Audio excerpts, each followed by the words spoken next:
আপনি কখন এসেছেন? আর আমি 3 দিন ধরে বসে আছি। আমি তো আমার 5-7টা মিনিস্টার নিয়ে বসে রেখেছি। এই যে বড় কাজটা আমার হাতে হলো কিনা, উনি আমাদের নিমন্ত্রণ করেছেন ভগবানের কাছে। হ্যাঁ, নমস্কার। ওনাদের তো সবচেয়ে বেশি পুণ্য কামালেন, আপনি তো পরিশ্রম করলেন খালি, পুণ্য তো ওনাদের, নাম তো ওনাদের আছে। শুভেন্দু বলেছিলেন জগন্নাথ ধাম বললে, মন্দির না বললে তিনি যাবেন না। জানুনি দীঘায় ধুমধাম, জগন্নাথ ধাম এড়িয়ে গেছে বিজেপি, ঠিক যেমন অযোধ্যা এড়িয়েছিলেন মমতা। তবে সেই জগন্নাথের টানে দীঘায় এবার দিলীপ একা নয়, সস্ত্রীক।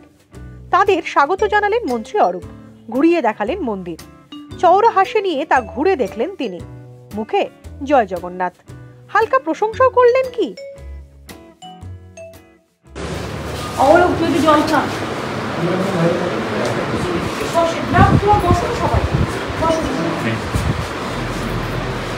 আপনি কখন এসেছেন?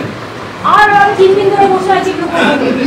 আমি তো আমার 5-7টা মিনিস্টার নিয়ে বসে রেখেছি। ভগবানের কাছে আছেন? আর বড় কথা বলছি, ভগবানের কাছে আছি। বাপরে, এই ঝামেলা কার্পেট তুলে পরিষ্কার, মেঝেটা এত ভালো, মানে একদম পুরো অরিজিনাল কালার, মন্দিরের মন্দিরের কালার।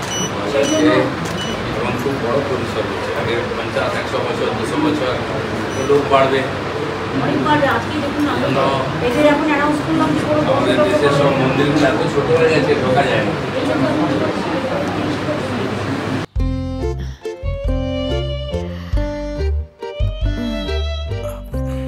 মেকআপ করেছিলাম তোমার জন্য, কিন্তু এত গরমে হয়তো সবটাই উঠে যাবে।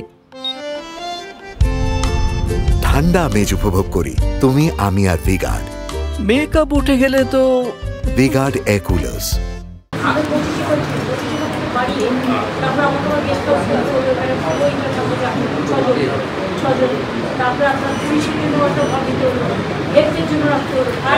আমাদের চিফ সেক্রেটারির নামটাও লেখা থেকে গেল।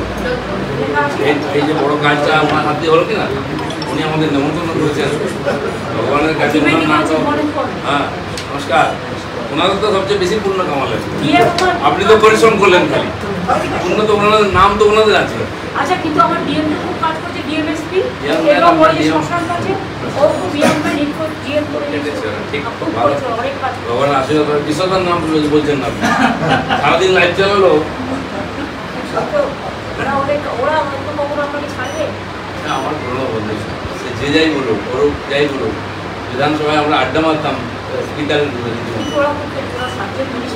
আরে এত গরম না, ওই সময় তো এত গরম, মাঝে খাওয়া দিয়ে দিচ্ছে। তারপরে যোগ্য হচ্ছে কি, মানে কালকে তো আমি 4 ঘন্টা ঘুরেছি শুধু আগুনে, ওইগুলো চৌকা ঢুকে বলে এ করে বলে বাপরে বাপ, আগুনে না রেস্ট না। এখন আমরা মিটিং করবো। ওই আমাদের নাসিন্দা ওই অব্দি বৃষ্টি হয়েছে ওদিকটা, বুঝলেন তো, এদিকে বৃষ্টি নেই। আমি দেখলাম আপনারা বসে আছেন মাথায় কাপড় দিয়ে করে রোদ্দুরে, আমরা ওখানে ঠান্ডায়। আপনি পুরো লাইভ দেখলেন নাকি? হ্যাঁ, আর দেখবো না, আমাদের চিকিৎসা কোথায় চেমিটা খুলে দিয়েছি, দেখে দেখে আসছি আমিও করেছি। কি করা যাবে, ভগবান যদি কিছু বলে উল্টো।